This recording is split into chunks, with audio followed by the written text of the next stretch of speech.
പ്രവാചകൻ സല്ലല്ലാഹു അലൈഹി വസല്ലമയ്ക്കെതിരെ ഒരുപാട് ആരോപണങ്ങൾ, ലൈംഗിക ആരോപണങ്ങൾ പ്രത്യേകിച്ചും ഇപ്പോൾ സുലഭമായി എത്തീസ്റ്റുകൾ അഴിച്ചുവിടുന്നുണ്ട്. അതിലൊന്നാണ് പ്രവാചകൻ തൻ്റെ എളാപ്പയുടെ മകളായ ഉമ്മു ഹാനീനെ പ്രേമിച്ചു. പ്രേമിച്ചിട്ട് ഒരുപാട് പ്രാവശ്യം വിവാഹാന്വേഷണം നടത്തി. അപ്പോൾ ഉമ്മു ഹാനീന് മുഹമ്മദ് നബിയെ ദേഷ്യമായിരുന്നു. അങ്ങനെ ദേഷ്യം കൊണ്ട് ഉമ്മു ഹാനി അത് തിരസ്കരിച്ചു. പിന്നെ എന്നിട്ട് എളാപ്പയെ അബൂ ത്വാലിബിൻ്റെ അടുത്ത് പോയിട്ട് വിവാഹം അന്വേഷിച്ചു. അപ്പോൾ അബൂ ത്വാലിബ് വിവാഹം ചെയ്തു കൊടുത്തില്ല. അബൂ ത്വാലിബിന് നബിയെ ദേഷ്യമായിരുന്നു. എന്നിട്ട് പിന്നെ ഹുബൈറ എന്ന് പറയുന്ന വേറൊരു വ്യക്തിക്ക് വിവാഹം ചെയ്തു കൊടുത്തു. അപ്പോൾ മുഹമ്മദ് നബി ചെന്നിട്ട് ചോദിച്ചു, എന്താ എനിക്ക് വിവാഹം ചെയ്തു തരാഞ്ഞത് എന്ന് പറഞ്ഞപ്പോൾ, നോബിൾ ഈസ് ഫോർ നോബിൾ, മാന്യന്മാർക്ക് മാന്യന്മാരെ വിവാഹം ചെയ്തു കൊടുക്കും, നീ മാന്യനല്ല എന്നുള്ള രൂപത്തിൽ സംസാരിച്ചു എന്നൊക്കെ പറയുന്ന അതിദാരുണമായ രീതിയിലുള്ള ദുർവ്യാഖ്യാനങ്ങളും കള്ളക്കഥകളും മുഹമ്മദ് നബിക്കെതിരെ ഇപ്പോൾ അഴിച്ചുവിടുന്നുണ്ട്. ഒരാളിപ്പോൾ അടുത്ത് പറഞ്ഞത് മുഹമ്മദ് നബി പെങ്ങളെ പ്രേമിച്ചു എന്നാണ്. ആരാണ് എന്നിട്ട് പെങ്ങളെന്ന് നോക്കുമ്പോൾ വീഡിയോ നമ്മൾ മുഴുവൻ കേൾക്കുമ്പോൾ അത് എളാപ്പയുടെ അമ്മാവൻ്റെ മകളെ പ്രേമിച്ചു എന്നാണ്. അപ്പോൾ പെങ്ങളെപ്പോലെ കാണേണ്ട ആളല്ലേ, പിന്നെ അവളെ ഒരു തറവാട്ടിൽ വളർന്ന ആൾക്കാരല്ലേ, അപ്പോൾ പെങ്ങളെപ്പോലെ കാണേണ്ട, അപ്പോൾ പെങ്ങളെ പ്രേമിച്ച ആളായില്ലേ എന്നൊക്കെയാണ് വ്യാഖ്യാനങ്ങൾ. അപ്പോൾ നമ്മളെ നാട്ടിൽ പിന്നെ അമ്മാവൻ്റെ മകൾ അല്ലെങ്കിൽ എളാപ്പാടെ മോൾ എന്നൊക്കെ പറഞ്ഞിട്ടുണ്ടെങ്കിൽ മുറപ്പെണ്ണ് എന്നുള്ള പേര് തന്നെ ഉണ്ടായിരുന്നു. എന്ന് വെച്ചിട്ടുണ്ടെങ്കിൽ മിക്കവാറും ആളുകൾ കല്യാണം ഉറപ്പിച്ചിട്ടിരുന്നു. അങ്ങനെയുള്ളൊരു സമൂഹത്തിൽ ജീവിച്ച എത്തീസ്റ്റുകൾ തന്നെ പറയാണ് പിന്നെ പെങ്ങളാണ് മുറപ്പെണ്ണ് എന്നുള്ളത്. അപ്പോൾ ഇത്തരം നോൺസെൻസുകൾ, ഇത്തരം വെറുപ്പിൻ്റെ ഉൽപ്പാദനങ്ങളുടെ കാരണമായിക്കൊണ്ട് ദുർവ്യാഖ്യാനിച്ചുകൊണ്ട് ചരിത്രത്തെ അവതരിപ്പിക്കാറുണ്ട്. അപ്പോൾ ഇതിൻ്റെ വസ്തുത എന്താണ്? മുഹമ്മദ് നബി, ഒന്നാമത്തെ കളവ്, മുഹമ്മദ് നബി പെങ്ങളെ പ്രേമിച്ചിട്ടില്ല, അമ്മാവൻ്റെ മകളെ പ്രേമിച്ചു എന്നാണ് ഇവരുടെ ദുർവ്യാഖ്യാന പ്രകാരം വരുന്നത് തന്നെ. പക്ഷെ അതും ശരിയല്ല. അവിടെ ഒരു പ്രേമം നടന്നിട്ടില്ല. ഇവരുദ്ധരിക്കുന്ന പിന്നെ രേഖകൾ തന്നെ പരിശോധിക്കുമ്പോൾ വിവാഹാന്വേഷിക്കുകയാണ് ചെയ്തത്. വിവാഹാന്വേഷണവും പ്രേമവും തമ്മിൽ വ്യത്യാസമുണ്ട്. നമ്മളെല്ലാവരും വിവാഹാന്വേഷിക്കുക പ്രേമിച്ചുകൊണ്ട് മാത്രമല്ലല്ലോ. അങ്ങനെയാണെങ്കിൽ നമ്മൾ വിവാഹാന്വേഷിച്ചവരൊക്കെ നമ്മൾ പ്രേമിച്ച ആളുകളാണ് എന്ന് പറയേണ്ടി വരും. മറ്റൊന്ന്, അബൂ ത്വാലിബിനോ ഉമ്മു ഐമനോ പിന്നെ ഉമ്മു ഹാനീനോ നബിയോട് ഒരു വെറുപ്പും ഉണ്ടായിരുന്നില്ല. വെറുപ്പ് പ്രകടിപ്പിക്കുന്ന ഒന്നും തന്നെ അവരുടെ വാചകത്തിൽ വന്നിട്ടില്ല. മാന്യന്മാർക്ക് മാന്യന്മാരെ കെട്ടിച്ചു കൊടുക്കും, നീ മാന്യനല്ല എന്നുള്ളത് അബൂ ത്വാലിബ് പറഞ്ഞിട്ടില്ല. ഇതൊക്കെ ദുർവ്യാഖ്യാനങ്ങളാണ് എന്നുള്ളത് നമ്മൾ മനസ്സിലാക്കണം. ഒരു കള്ളക്കഥയെ അടിസ്ഥാനപ്പെടുത്തിയുള്ള ഈ ആരോപണത്തിനുള്ള മറുപടികൾ ഓരോന്നോരോന്നായി നമുക്ക് നോക്കാം. ഒന്നാമതായി, ഈ കഥ ഒരു കള്ളക്കഥയാണ്. സ്വഹീഹായ അഥവാ സ്വീകാര്യയോഗ്യമായ നിലയിൽ ഒരു ഹദീസ് ഗ്രന്ഥത്തിലും ഉദ്ധരിക്കപ്പെടാത്തൊരു കഥയാണിത്. എന്ന് മാത്രമല്ല, ചരിത്ര ഗ്രന്ഥങ്ങളിൽ ഉദ്ധരിച്ചിട്ടുള്ള പിന്നെ നിവേദന പരമ്പര അഥവാ സനദ് പരിശോധിക്കുകയാണെങ്കിൽ തന്നെ ഇതെല്ലാം ദുർബലമാണെന്നും അതുപോലെ തന്നെ സ്വയം പ്രഖ്യാപിതരായ കള്ളം പറയുന്നു എന്ന്, ഞാൻ നുണ പറയാറുണ്ട് എന്ന് സ്വയം പ്രഖ്യാപിത നുണയന്മാർ ഉദ്ധരിച്ചിട്ടുള്ള നിവേദനങ്ങളാണ് അതിൽ മിക്കവാറും. അപ്പോൾ ഇസ്ലാമിലെ പ്രമാണം എന്ന് പറഞ്ഞാൽ ഖുർആനും സ്വഹീഹായ ഹദീസുമാണ്. എല്ലാ മുസ്ലിങ്ങൾക്കും അമുസ്ലിങ്ങൾക്ക് പോലും അറിയാവുന്ന ഒരു കാര്യമാണ്. ഹദീസ് എന്ന് പറയുമ്പോൾ സ്വഹീഹായ ഹദീസുകളാണ് ഇസ്ലാമിക ചരിത്രത്തിൻ്റെയും ഇസ്ലാമിക അധ്യാപനത്തിൻ്റെയും ഭാഗം. മുഹമ്മദ് നബി സല്ലല്ലാഹു അലൈഹി വസല്ലം പറഞ്ഞു എന്ന് പറഞ്ഞുകൊണ്ട് ആരെന്തുദ്ധരിച്ചാലും അല്ലെങ്കിൽ മുഹമ്മദ് നബിയോട് ചേർത്തുകൊണ്ട് ആരെന്ത് എഴുതി വെച്ചാലും അത് മുസ്ലിങ്ങൾ സ്വീകരിക്കാറില്ല. ഇസ്ലാമിലെ പ്രമാണം എന്ന് പറഞ്ഞാൽ ഖുർആനും സ്വഹീഹായ ഹദീസുമാണ്. അപ്പോൾ ഈ ചരിത്ര രേഖ, മുഹമ്മദ് നബിയുമായി ബന്ധപ്പെട്ട ഈ കഥ, അത് ഉദ്ധരിച്ചിട്ടുള്ള ചരിത്ര ഗ്രന്ഥങ്ങൾ നമ്മൾ പരിശോധിച്ച് നോക്കിയാൽ അതെല്ലാം തന്നെ കളവാണെന്നോ അല്ലെങ്കിൽ ദുർബലമാണെന്നോ നമുക്ക് ബോധ്യപ്പെടുന്നതാണ്. ഈ സംഭവവുമായി ബന്ധപ്പെട്ടുകൊണ്ട് 3 നിവേദനങ്ങളാണ് നമുക്ക് കാണാൻ സാധിക്കുക. ഈ 3 നിവേദനങ്ങളിൽ ഒന്ന് ഇബ്നു സഅദിൻ്റെ തൊബക്കാത്തിൽ ഉദ്ധരിച്ചിട്ടുള്ളതാണ്. തൊബക്കാത്തിൽ ഈ കഥ ഇബ്നു സഅദ് ഉദ്ധരിച്ചതിൻ്റെ തൊട്ട് താഴെയായിക്കൊണ്ട് അല്ലെങ്കിൽ അതിൻ്റെ അനുബന്ധമായിക്കൊണ്ട് ഇബ്നു സഅദ് തന്നെ അതിന് സനദും ഉദ്ധരിച്ചിട്ടുണ്ട്, നിവേദന പരമ്പര ഉദ്ധരിച്ചത് നമുക്ക് കാണാൻ സാധിക്കും. ഹിഷാം ഇബ്നു മുഹമ്മദ് ബിൻ സായിബ് അൽ കൽബി എന്ന് പറയുന്ന വ്യക്തിയാണ് ഈ നിവേദനം ഉദ്ധരിക്കുന്നത്. അയാളുടെ പിതാവ് അബീഹി, പിതാവിൽ നിന്നാണ് ഉദ്ധരിക്കുന്നത്. അദ്ദേഹത്തിൻ്റെ പിതാവ് ഉദ്ധരിക്കുന്ന ആകട്ടെ സ്വാലിഹ് എന്ന് പറയുന്ന അബൂ സ്വാലിഹ് എന്ന് പറയുന്ന വ്യക്തിയിൽ നിന്നാണ്. അബൂ സ്വാലിഹ് ഇബ്നു അബ്ബാസിൽ നിന്ന് ഉദ്ധരിക്കുന്നു എന്ന് പറഞ്ഞുകൊണ്ടാണ് ഈ കഥ വന്നിട്ടുള്ളത്. അതുപോലെ തന്നെ ഹാഫിദ് ഇബ്നു ഹജർ അദ്ദേഹത്തിൻ്റെ ഇസ്വാബയിൽ ഈ ചരിത്രത്തിൻ്റെ ഭാഗമായിക്കൊണ്ട് കഥ ഉദ്ധരിക്കുന്നുണ്ട്. അതിലും ഇബ്നുൽ കൽബി അദ്ദേഹത്തിൻ്റെ പിതാവിൽ നിന്ന് അദ്ദേഹത്തിൻ്റെ പിതാവ് ഇബ്നുൽ കൽബിയുടെ പിതാവ് അബൂ സ്വാലിഹിൽ നിന്ന് അബൂ സ്വാലിഹ് ഇബ്നു അബ്ബാസിൽ നിന്ന് എന്ന സനദോടു കൂടിയാണ് ഉദ്ധരിക്കപ്പെട്ടിട്ടുള്ളത്. മൂന്നാമതായി ഇത് ഉദ്ധരിച്ചിട്ടുള്ളത് പല ഖുർആൻ വ്യാഖ്യാതാക്കളും അവരുടെ ഖുർആൻ വ്യാഖ്യാനങ്ങളിൽ കുറേ കാര്യങ്ങൾ പറയുന്നതിനിടയിൽ ഇതും കൂടി ഉദ്ധരിക്കുന്നത് കാണാൻ സാധിക്കും. അബൂ ഖുറൈബ് അബ്ദുല്ലാഹിബ്നു മൂസയിൽ നിന്ന്, അദ്ദേഹം ഇസ്രായേലിൽ നിന്ന്, അദ്ദേഹം സുദ്ദിയിൽ നിന്ന്, സുദ്ദി അബൂ സ്വാലിഹിൽ നിന്ന്, അബൂ സ്വാലിഹ് ഉമ്മുഹാനിയിൽ നിന്ന് എന്ന് പറഞ്ഞുകൊണ്ട് ഈ കഥ ഉദ്ധരിക്കുന്നത് കാണാം. ഈ നിവേദന പരമ്പരകളൊക്കെ പരിശോധിച്ചാൽ എല്ലാം ഒന്നുകിൽ കളവോ അല്ലെങ്കിൽ ദുർബലമോ ആണ് എന്ന് നമുക്ക് വ്യക്തമാവുന്നതാണ്. ഒന്നാമതായി ഹിഷാം ഇബ്നു മുഹമ്മദ് സായിബ് അൽ കൽബി ഉദ്ധരിച്ച നിവേദനം, ഇബ്നു സഅദിൻ്റെ തൊബക്കാത്തിൽ വന്ന നിവേദനത്തിൻ്റെ രൂപം നമുക്ക് നോക്കാം. ഇതിൽ പിന്നെ ഹിഷാം എന്ന് പറയുന്ന വ്യക്തി ആദ്യം കടന്നു വരുന്നത്. ഹിഷാം ഇബ്നു മുഹമ്മദ് എന്ന് പറയുന്ന വ്യക്തിയാണ് ഇതിലെ നിവേദന പരമ്പരയിലെ ഒരു നിവേദകൻ. ഹിഷാം ഇബ്നു മുഹമ്മദ് എന്ന് പറയുന്ന ഈ വ്യക്തിയുടെ പ്രത്യേകത എന്താണ്? ലിസാനുൽ മീസാനിൽ ഇബ്നു അസാക്കിർ അദ്ദേഹത്തെ പറ്റി പറയുന്നത്, ഹിഷാം ഇസ്ലാമിൽ നിന്ന് പിഴച്ചു പോയ ഒരു കക്ഷിയാണ്. അയാൾ പിന്നെ ദാറഖുത്നിയും അതുപോലെ തന്നെയുള്ള ഈ നിദാന ശാസ്ത്രകാരന്മാരായിട്ടുള്ള പണ്ഡിതന്മാരെല്ലാവരും പറയുന്നത് ഹിഷാം കളവ് പറയുന്ന ഒരു വ്യക്തിയാണെന്നാണ്. അപ്പോൾ കളവ് പറയുന്ന ഒരു വ്യക്തി ഉദ്ധരിച്ച കഥ ഒരു കള്ളക്കഥയാണ് ഒന്നാമതായി നമ്മൾ കണ്ട കഥ. ഹിഷാം ഉദ്ധരിക്കുന്ന അദ്ദേഹത്തിൻ്റെ പിതാവിൽ നിന്നാണ്.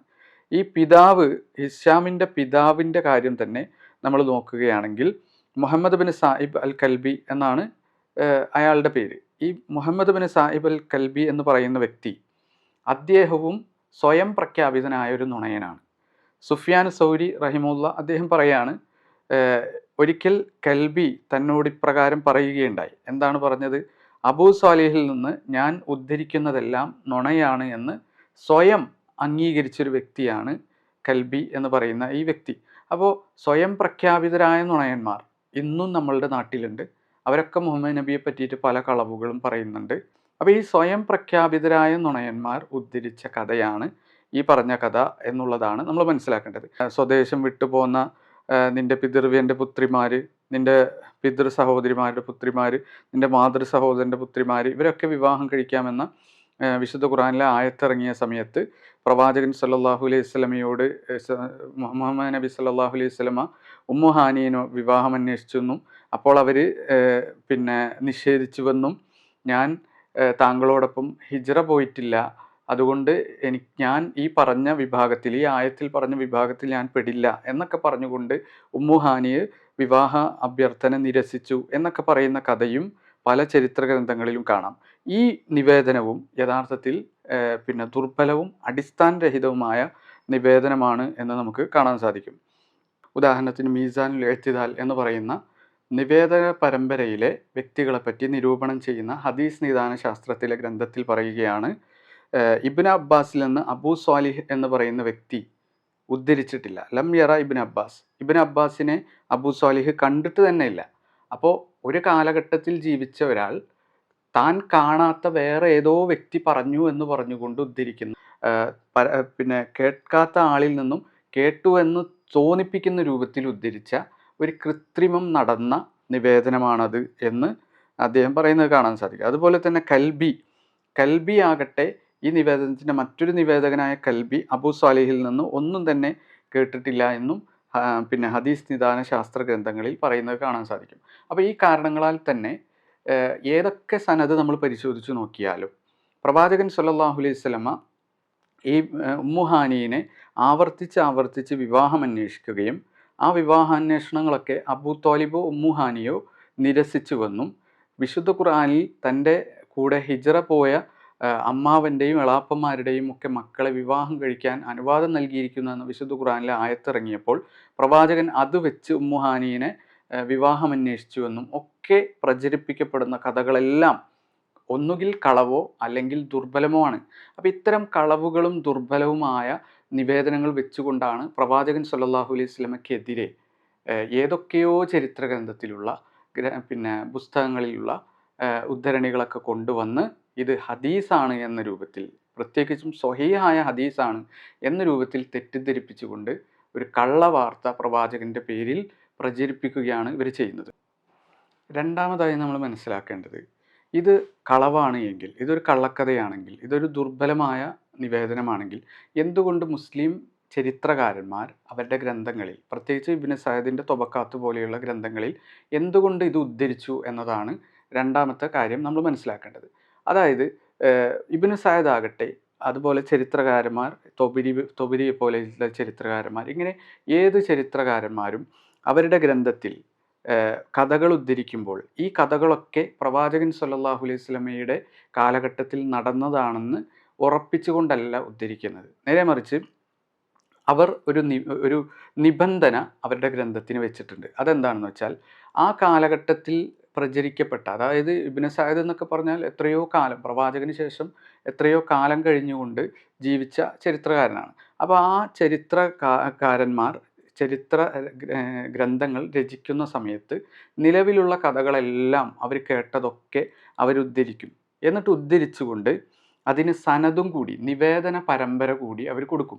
മറ്റ് ചരിത്ര ഗ്രന്ഥങ്ങളിൽ നിന്ന് ഇസ്ലാമിക ചരിത്ര ഗ്രന്ഥങ്ങളുടെ പ്രത്യേകത, വിശിഷ്ടത എന്താണെന്ന് വെച്ചാൽ, അവർ എന്തൊക്കെ കഥകൾ കൊടുക്കുന്നുണ്ടോ ആ കഥകൾക്കൊക്കെ ഒപ്പം ഒരു സനദും കൂടി കൊടുക്കും. നിവേദക പരമ്പര, ആരിൽ നിന്നാണ് ഞാൻ ഈ സംഭവം കേട്ടത്, എന്നോട് പറഞ്ഞ ആൾ ആരിൽ നിന്ന് കേട്ടു, അയാൾ ആരിൽ നിന്ന് കേട്ടു, അയാൾ ആരിൽ നിന്ന് കേട്ടു എന്നിങ്ങനെ ടെസ്റ്റിമോണിയൽ എവിഡൻസിൻ്റെ ഏറ്റവും കർക്കശമായ നിബന്ധന പാലിക്കുന്ന നിവേദന പരമ്പര എന്ന് പറയുന്ന ഒരു കാര്യം കൂടി ഈ കഥക്ക് അനുബന്ധമായിക്കൊണ്ട് ഇബ്നു സഅദ് അല്ല, എല്ലാ ഗ്രന്ഥകാരന്മാരും ചേർത്തിയിട്ടുണ്ട്.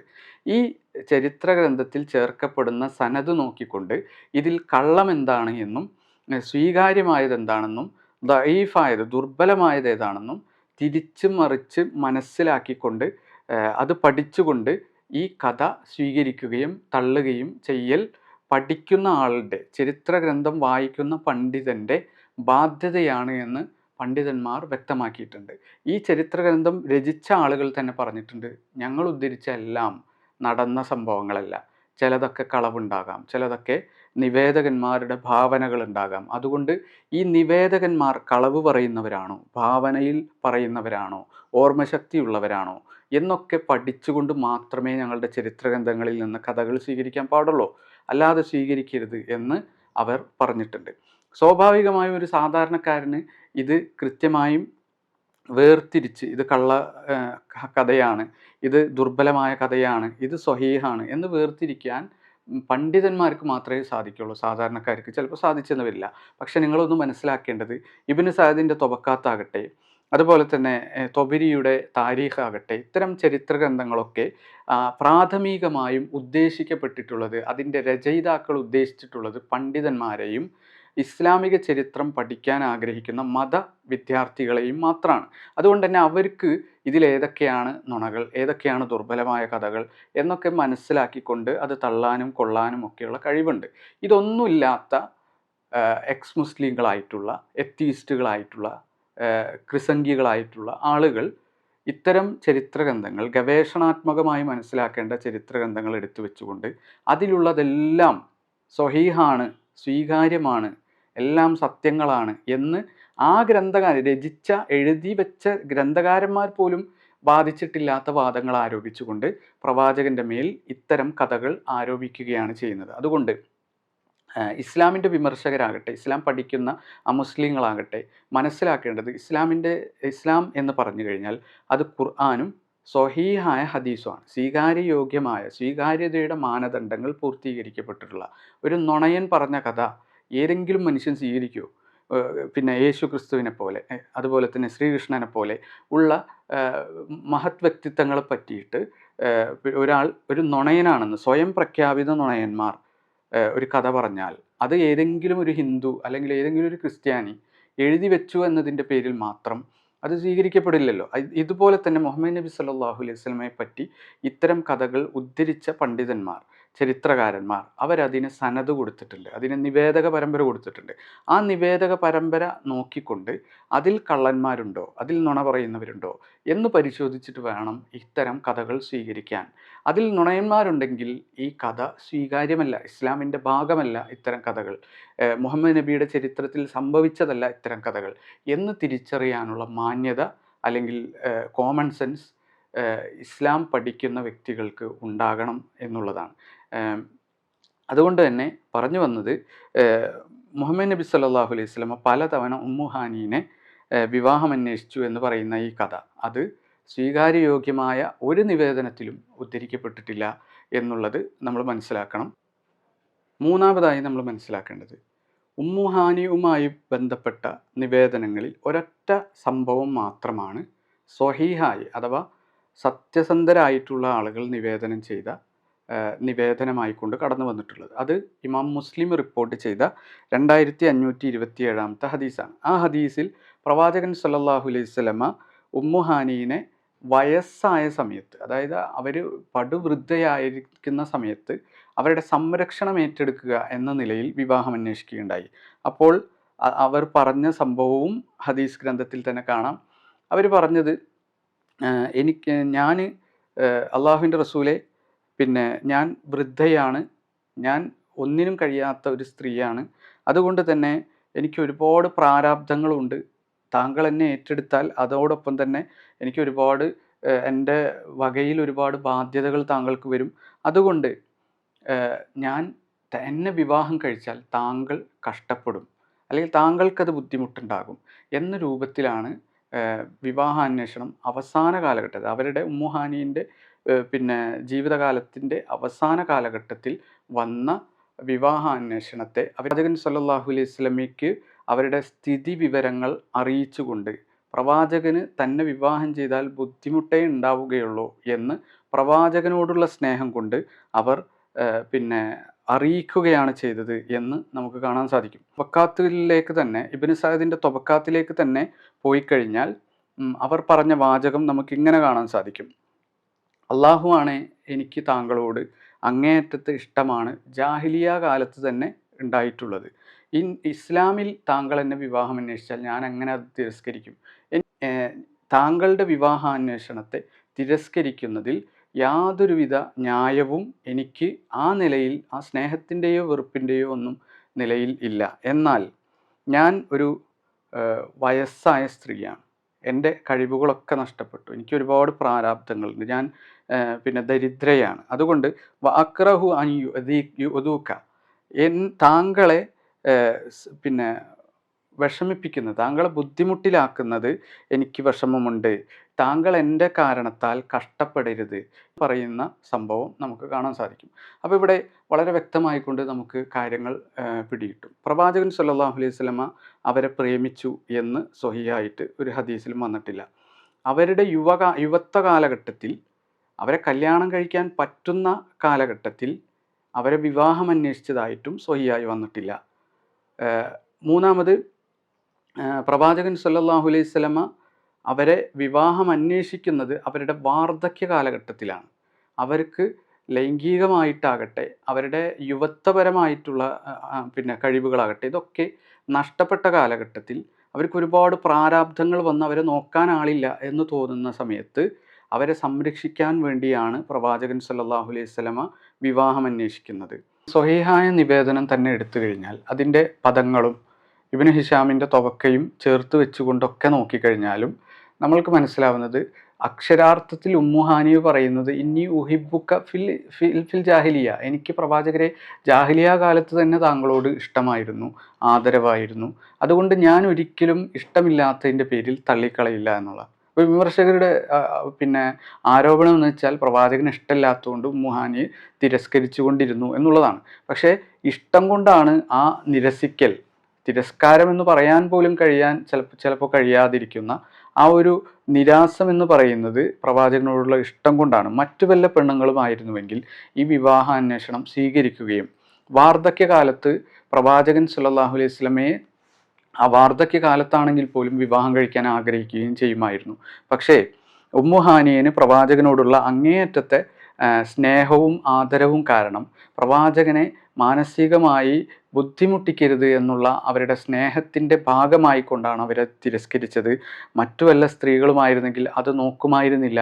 ഈ സ്ഥാനം കിട്ടാൻ വേണ്ടി, പ്രവാചകൻ്റെ ഭാര്യയാവുക എന്നുള്ള മഹത്തായ സ്ഥാനം കിട്ടാൻ വേണ്ടി അത് സ്വീകരിക്കുകയായിരുന്നു ചെയ്യുക എന്ന് ഇമാം ഇറാഖി അദ്ദേഹത്തിൻ്റെ തൊർഹു തസ്രീബിൽ പറയുന്നത് നമുക്ക് കാണാൻ സാധിക്കും. അപ്പോൾ ഇവിടെ വ്യക്തമാണ്, പ്രവാചകൻ സല്ലല്ലാഹു അലൈഹി വസല്ലമയുടെ വിവാഹാന്വേഷണത്തിൽ നിന്ന് വിസമ്മതം അവർ പ്രകടിപ്പിക്കാൻ കാരണം അവർ വൃദ്ധയാണ്, അവർ പ്രാരാബ്ധക്കാരിയാണ്, അതുകൊണ്ട് പ്രവാചകനെ കഷ്ടപ്പെടുത്താൻ ഇഷ്ടമില്ല എന്നുള്ള ന്യായം കൊണ്ടാണ്. പ്രവാചകൻ അവരെ വിവാഹം അന്വേഷിച്ചതും ലൈംഗികമായ ഒരു ചോദനയും ഒരു പ്രചോദനവും ഇല്ലാതെയാണ്. കാരണം യുവത്വ കാലഘട്ടത്തിൽ പ്രവാചകൻ അവരെ വിവാഹം അന്വേഷിച്ചിട്ടില്ല. അങ്ങനെ യുവത്വ കാലഘട്ടത്തിൽ വിവാഹം അന്വേഷിച്ചതായിട്ടുള്ള നിവേദനങ്ങളെല്ലാം കള്ളങ്ങളാണ്, അല്ലെങ്കിൽ ദുർബലങ്ങളാണ്.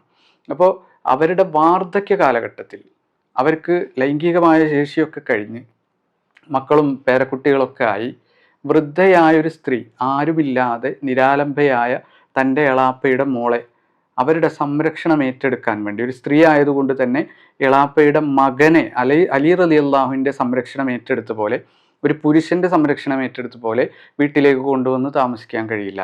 അപ്പോൾ അവരുമായിട്ട് അവരുടെ സംരക്ഷണം ഏറ്റെടുക്കണമെങ്കിൽ ഒരു സ്ത്രീ ആയതുകൊണ്ട് തന്നെ അവരെ വിവാഹം കഴിക്കുക എന്നുള്ളതാണ് സദാചാരപരമായ മാർഗം എന്നതുകൊണ്ട് പ്രവാചകൻ സല്ലല്ലാഹു അലൈഹി വസല്ലം വിവാഹം ഓഫർ ചെയ്തു.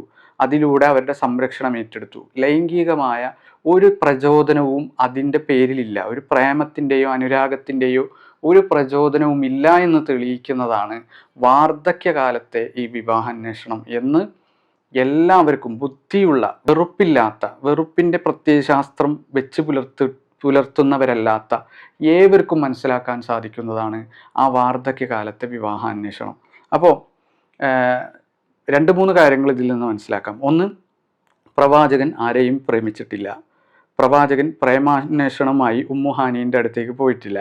പ്രവാചകൻ സല്ലല്ലാഹു അലൈഹി വസല്ലം വിവാഹാന്വേഷണമായി ഉമ്മുഹാനീൻ്റെ അടുത്തും പോയിട്ടില്ല, അബൂ ത്വാലിബിൻ്റെ അടുത്തും പോയിട്ടില്ല. അങ്ങനെ പോയിട്ട് അത് തിരസ്കരിക്കപ്പെട്ടതായിട്ടോ ഖുർആൻ ആയത്തോതിയിട്ട് പിന്നെ വിവാഹത്തിന് വേണ്ടി പ്രവാചകൻ ശ്രമിച്ചതായിട്ടോ ആ ഖുർആൻ ആയത്ത് തിരസ്കരിച്ചുകൊണ്ട് അതിൽ ഞാൻ പെടില്ല എന്ന് ഉമ്മുഹാനി പറഞ്ഞ് ആ വിവാഹാന്വേഷണത്തെ തള്ളുകയോ, പ്രവാചകനോടുള്ള വെറുപ്പ് കൊണ്ട് അബൂ ത്വാലിബും അതുപോലെ തന്നെ ഉമ്മുഹാനിയും പ്രവാചകൻ്റെ വിവാഹാന്വേഷണം തള്ളിയതായോ ഒന്നും തന്നെ ഒരു സംഭവവും ഇസ്ലാമിക ചരിത്രത്തിൽ സ്വഹീഹായി, ഹദീസ് ഗ്രന്ഥത്തിൽ സ്വഹീഹായിട്ട് വന്നിട്ടില്ല. ആകെക്കൂടി വന്നിട്ടുള്ളത് വാർദ്ധക്യകാലത്ത് തൻ്റെ എളാപ്പയുടെ മകൾ നിരാലംബയായിക്കൊണ്ട്, വൃദ്ധയായിക്കൊണ്ട്, കിളവിയായിക്കൊണ്ട് അവശേഷിക്കുന്നത് കണ്ടപ്പോൾ അവരുടെ സംരക്ഷണം ഏറ്റെടുക്കാൻ പ്രവാചകൻ തയ്യാറായി. എന്നാൽ ആ വാർദ്ധക്യകാലത്ത് പ്രവാചകൻ തന്നെ വിവാഹം കഴിച്ചാൽ അതുമൂലം പ്രവാചകൻ കഷ്ടപ്പെടേണ്ടി വരും എന്ന സ്നേഹത്തോടെ, കാരുണ്യം കൊണ്ട്, സ്നേഹം കൊണ്ട്, ആദരവ് കൊണ്ട് പ്രവാചകനോട് അതിൽ നിന്ന് വിസമ്മതിച്ചുകൊണ്ട്, താങ്കളെ എനിക്കിഷ്ടമാണ്, ആദരവാണ്, അതുകൊണ്ട് ഞാൻ ഇതിൽ നിന്ന് മാറി നിൽക്കുകയാണ് എന്ന് പറഞ്ഞ എളാപ്പയുടെ മകളുടെയും സംഭവമാണ് യഥാർത്ഥത്തിൽ ഇസ്ലാമിക ചരിത്രത്തിൽ കാണുന്നത്. ഇതിൽ നിന്ന് ഉമ്മുഹാനീൻ്റെയും സർവോപരി പ്രവാചകൻ്റെയും കുലീനമായ സ്വഭാവ സവിശേഷതയാണ് നമ്മൾക്ക് മനസ്സിലാക്കാൻ കഴിയുന്നത്. പ്രവാചകൻ ഒരു സ്ത്രീയെ വിവാഹം അന്വേഷിക്കുന്നത് എന്താണ് അതിൻ്റെ പ്രേരണ? ലൈംഗികതയാണോ, അതോ അവരെ വിമോചിപ്പിക്കലാണോ, അവരുടെ സംരക്ഷണം ഏറ്റെടുക്കലാണോ എന്നൊക്കെ തിരിച്ചറിയാൻ പറ്റുന്ന ഒരു സംഭവമാണിത് എന്ന് നമ്മൾ മനസ്സിലാക്കുക. ഈ ഏറ്റവും അവസാനമായി നമ്മൾ മനസ്സിലാക്കേണ്ടത്, പിന്നെ അബൂ ത്വാലിബിൻ്റെ അടുത്ത് വന്ന് യുവത്വ കാലഘട്ടത്തിൽ പ്രവാചകനായതിനു ശേഷമോ അല്ലെങ്കിൽ പിന്നെ പ്രവാചകൻ സല്ലല്ലാഹു അലൈഹി വസല്ലം മറ്റു വിവാഹങ്ങൾ കഴിച്ചതിന് ശേഷമൊന്നുമല്ല, ഉമ്മുഹാനീൻ്റെ യുവത്വ കാലഘട്ടത്തിൽ, നബി സല്ലല്ലാഹു അലൈഹി വസല്ലമയുടെ യുവത്വ കാലഘട്ടത്തിൽ അബൂ ത്വാലിബിൻ്റെ അടുത്ത് വന്നിട്ട് പ്രവാചകൻ ഉമ്മുഹാനിയെ കല്യാണം കഴിപ്പിച്ചു തരണം എന്ന് പറഞ്ഞു എന്ന കള്ളക്കഥ, ആ കള്ളക്കഥ അത് കള്ളക്കഥയാണെന്ന് നിവേദക പരമ്പര വെച്ചുകൊണ്ട് തന്നെ നമ്മൾ തെളിയിച്ചു കഴിഞ്ഞു. ആ കള്ളക്കഥയിൽ അബൂ ത്വാലിബ് നബി സല്ലല്ലാഹു അലൈഹി വസല്ലമയോട്, മുഹമ്മദ് നബിയോട് ഇപ്രകാരം പറഞ്ഞു എന്നാണ് വിമർശകർ പറയുന്നത്: നോബിൾ ഈസ് ഫോർ നോബിൾ, മാന്യന്മാർക്ക് മാന്യരെ വിവാഹം ചെയ്തു കൊടുക്കുക എന്നുള്ളതാണ് നമ്മളുടെ നടപടി. അതുകൊണ്ട് മുഹമ്മദേ, നീ നല്ലവനല്ല, നീ മാന്യനല്ല, അതുകൊണ്ട് നിനക്ക് വിവാഹം കഴിപ്പിച്ചു തരില്ല, നീ കുഫു വെക്കുന്നില്ല, നീ ചേർച്ച വെക്കുന്നില്ല, നീ അനുയോജ്യനല്ല എന്ന് പറഞ്ഞുകൊണ്ട് തള്ളി എന്നുള്ളതാണ് പച്ചക്കള്ളം മുഹമ്മദ് നബി സല്ലല്ലാഹു അലൈഹി വസല്ലമയുടെ പേരിൽ പ്രചരിപ്പിക്കപ്പെട്ടുകൊണ്ടിരിക്കുക. യഥാർത്ഥത്തിൽ അബൂ ത്വാലിബ് അങ്ങനെ പറഞ്ഞു. ഈ കള്ളക്കഥ തന്നെ എടുക്കുക. ഈ കള്ളക്കഥയിൽ തന്നെ പ്രവാചകനോട് അബൂ ത്വാലിബ് അങ്ങനെ പറഞ്ഞു എന്നുള്ളത് നമ്മൾ പരിശോധിച്ച് നോക്കണം. നേരിട്ട് ഇബ്നു സഅദിന്റെ തൊബക്കാത്തിലേക്ക് തന്നെ നമുക്ക് പോകാം. പിന്നീട് ഹുബൈറ എന്ന് പറയുന്ന വ്യക്തി വിവാഹം അന്വേഷിച്ച സമയത്ത് ഹുബൈറക്ക് വിവാഹം ചെയ്യിപ്പിച്ചു കൊടുക്കുകയും ചെയ്ത സമയത്ത് പ്രവാചകൻ അബൂ ത്വാലിബിന്റെ അടുത്തേക്ക് വന്നിട്ട് ചോദിച്ചു, എന്തുകൊണ്ട് ഞാൻ വിവാഹം അന്വേഷിച്ചപ്പോൾ വിവാഹം കഴിപ്പിച്ചില്ല, എന്തുകൊണ്ട് ഹുബൈറക്ക് വിവാഹം ചെയ്തു കൊടുത്തു എന്ന് ചോദിച്ചപ്പോൾ അബൂ ത്വാലിബ് പറഞ്ഞതായി ഇബ്നു സഅദിന്റെ തൊബക്കാത്തിൽ ഉള്ള കള്ളക്കഥയിൽ അഥവാ ദുർബലമായ കഥയിലുള്ളത് ഇപ്രകാരമാണ്: യബ്ന അഖി, എൻ്റെ സഹോദരൻ്റെ പുത്ര, ഇന്നാ ഖദ് സ്വാഹർന ഇലൈഹിം, നമ്മൾ അവരിൽ നിന്ന് അഥവാ ഹുബൈറയുടെ കുടുംബത്തിൽ നിന്ന് വിവാഹം കഴിച്ച പുരുഷന്മാരാണ് നമ്മൾ. എന്ന് വെച്ചിട്ടുണ്ടെങ്കിൽ ഹുബൈറയുടെ കുടുംബം എന്ന് പറഞ്ഞാൽ ബനു മഖ്സൂം കുടുംബമാണ്. ബനു ഹാഷിം കുടുംബമാണ് മുഹമ്മദ് നബിയുടെയും അബൂ ത്വാലിബിൻ്റെയും ഒക്കെ കുടുംബം. അപ്പോൾ ബനു ഹാഷിം കുടുംബത്തിൽപ്പെട്ട പുരുഷന്മാർ ബനു മഖ്സൂം കുടുംബത്തിൽ നിന്ന് കുറേ പെണ്ണുങ്ങളെ വിവാഹം ചെയ്തിട്ടുണ്ട്. അപ്പോൾ സ്വാഭാവികമായും അവർ ഇങ്ങോട്ട് വിവാഹം അന്വേഷിക്കുമ്പോൾ അവർക്ക് കഴിപ്പിച്ചു കൊടുക്കുക എന്നുള്ളത് മാന്യതയാണ്. മാന്യന്മാർ മാന്യമായിട്ട് തന്നെയല്ലേ പ്രതികരിക്കേണ്ടത്. വൽ കരീമു യുക്കാഫിയുൽ കരീമ, മാന്യന്മാർ ഇങ്ങോട്ട് വിവാഹം കഴിപ്പിച്ചു തരുമ്പോൾ, പെൺകുട്ടികളെ ഇങ്ങോട്ട് കഴിപ്പിച്ചു തരുമ്പോൾ മാന്യന്മാരായ ആണുങ്ങൾ അങ്ങോട്ടും മാന്യന്മാർക്ക് വിവാഹം കഴിപ്പിച്ചു കൊടുക്കണ്ടേ എന്നാണ് അബൂ ത്വാലിബ് പറഞ്ഞത്. എന്ന് വെച്ചാൽ ബനു മഖ്സൂം ഗോത്രക്കാരിൽ നിന്ന് ബനു ഹാഷിം ഗോത്രക്കാർ വിവാഹം അന്വേഷിക്കുകയും കഴിക്കുകയും ചെയ്യുന്നത് കൊണ്ട് തന്നെ അവരിങ്ങോട്ടും വിവാഹം അന്വേഷിക്കുമ്പോൾ നമ്മൾ വിവാഹം കഴിപ്പിച്ചു കൊടുക്കണ്ടേ. അപ്പോൾ മുഹമ്മദ് നബിക്ക് തന്നെ തൻ്റെ മകളെ വിവാഹം ചെയ്യിപ്പിച്ചു കൊടുക്കാതിരിക്കാൻ കാരണം അബൂ ത്വാലിബിന് മുഹമ്മദ് നബിയോട് എന്തെങ്കിലും ഒരു പ്രശ്നം ഉണ്ടായിട്ടോ അല്ലെങ്കിൽ വെറുപ്പുണ്ടായിട്ടോ ഇഷ്ടമില്ലായിട്ടോ ഒന്നുമല്ല. നേരെ മറിച്ച് അബൂ ത്വാലിബിൻ്റെ ലക്ഷ്യം ബനു മഖ്സൂം ഗോത്രത്തിലെ ആണുങ്ങൾക്ക് തൻ്റെ മകളെ വിവാഹം ചെയ്യിപ്പിച്ചു കൊടുക്കണമെന്നാണ്. കാരണം ഒരു ഗോത്രത്തലവൻ എന്ന നിലയിൽ, ഗോത്രത്തിൻ്റെ കാര്യപ്പെട്ടൊരു വ്യക്തി എന്ന നിലയിൽ ഗോത്രങ്ങൾ തമ്മിലുള്ള ബന്ധം, സ്നേഹബന്ധം നിലനിർത്തണമെങ്കിൽ തൻ്റെ ഗോത്രം മറ്റൊരു ഗോത്രത്തിൽ നിന്ന് വിവാഹം കഴിക്കുകയും തൻ്റെ ഗോത്രത്തിലുള്ള പെൺകുട്ടികളെ തൻ്റെ ഗോത്രത്തിൽ തന്നെ പെട്ട ആണുങ്ങൾക്ക് വിവാഹം കഴിപ്പിച്ചു കൊടുക്കുകയും ചെയ്യുന്നത് നീതിയല്ല. മാന്യന്മാരായ ആളുകൾ അങ്ങോട്ടും ഇങ്ങോട്ടും വിവാഹം കഴിക്കണം. അതുകൊണ്ട് തന്നെ പിന്നെ തൻ്റെ മകളെ തൻ്റെ ഗോത്രത്തിൽ തന്നെ പെട്ട നല്ലൊരു മനുഷ്യനായ മുഹമ്മദിന് കെട്ടിക്കുന്നതിലും ഗോത്രപരമായിട്ടുള്ള ഗുണം അത് മറ്റൊരു ഗോത്രത്തിലുള്ള ഹുബൈറക്ക് കല്യാണം കഴിപ്പിച്ചു കൊടുക്കുന്നതിലാണ് എന്നാണ് അബൂ ത്വാലിബ് പറഞ്ഞത്. അതുകൊണ്ട് തന്നെ അബൂ ത്വാലിബിൻ്റെ അഭിപ്രായത്തിൽ മുഹമ്മദ് നബി സല്ലല്ലാഹു അലൈഹി വസല്ലമക്ക് ഒരു കളങ്കവുമില്ല. അങ്ങനെ കളങ്കമുണ്ടാകുമായിരുന്നുവെങ്കിൽ തൻ്റെ മകനായ അലിയെ മുഹമ്മദ് നബിയുടെ വീട്ടിലേക്ക് അയച്ച് അവിടെ വളരാനും മുഹമ്മദ് നബിയുടെ സംരക്ഷണത്തിലും അദ്ദേഹത്തിൻ്റെ ശിക്ഷണത്തിലും വളരാൻ തൻ്റെ മകനായ അലിയെ വിടുമായിരുന്നു അബൂ ത്വാലിബ്. അബൂ ത്വാലിബിന് നബിയോടുള്ള അങ്ങേയറ്റത്തെ സ്നേഹവും ആദരവും കാരണമല്ലേ മുഹമ്മദ് നബിയെ അങ്ങോട്ട് മുഹമ്മദ് നബിയുടെ അടുത്തേക്ക് അലിയെ വിട്ടുകൊണ്ട് അവിടെ വളരാൻ വേണ്ടി മകനെ അയച്ചത് എന്ന് നമ്മൾ ചിന്തിക്കണം.